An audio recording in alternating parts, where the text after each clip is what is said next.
Hi friends hi friends.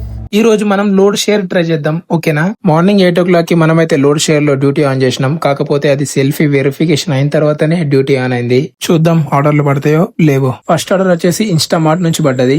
ఇక location దగ్గరకు వచ్చేసి మన ఆర్డర్ అయితే పిక్ చేసేసుకున్నా.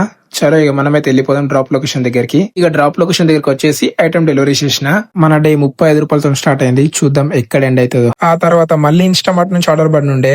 ఇక దాన్ని తీసుకుపోయి డెలివరీ చేసిన. ఇక ఆ తర్వాత ఇన్స్టామార్ట్ నుంచి బ్యాక్ టు బ్యాక్ ఆర్డర్స్ పడ్డాయి. ఇక మనకి ఇన్స్టామార్ట్ నుంచి బ్యాక్ టు బ్యాక్ ఆర్డర్స్ ఎందుకు పడుతున్నాయి అంటే మార్నింగ్ రెస్టారెంట్స్ అన్ని క్లోజ్ ఉంటాయి కాబట్టి మనకైతే మాక్సిమం మొత్తం ఇన్స్టామార్ట్ నుంచి వేసిండు. ఇక ఆ తర్వాత మెల్లగా స్విగ్గీ ఆర్డర్స్ వేయడం స్టార్ట్ చేసిండు రెస్టారెంట్ నుంచి.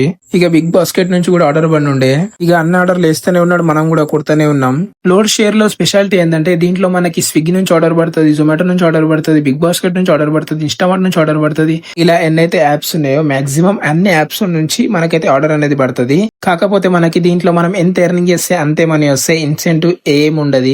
మనం 11 గంటలు వర్క్ చేస్తే మనకు వచ్చిన ఎర్నింగ్స్ ఇది. సో ఈ ఎర్నింగ్ స్టేబుల్ గా ఉంటుందా లేదా కింద మీద అవుతుందా అని చెప్పి మీకు డౌట్ ఉంటే మండే టు సండే అని చెప్పి కామెంట్ చేయండి. నేను మండే టు సండే వర్క్ చేసి వీక్ లో ఎంత ఎర్న్ చేయొచ్చు లోడ్ షేర్ లా అని చెప్పి చెప్తా. ఈ యాప్ లో మనకు నచ్చినప్పుడు వర్క్ చేసుకోవచ్చు. ఈ టైం కి వర్క్ చేయాలా, ఆ టైం కి వర్క్ చేయాలా అని చెప్పి ఏం టైమింగ్స్ ఉంటాయి. వీడియో నచ్చితే లైక్ చేయండి, షేర్ చేయండి, ఫాలో చేయండి. ఉంటాం మళ్ళా.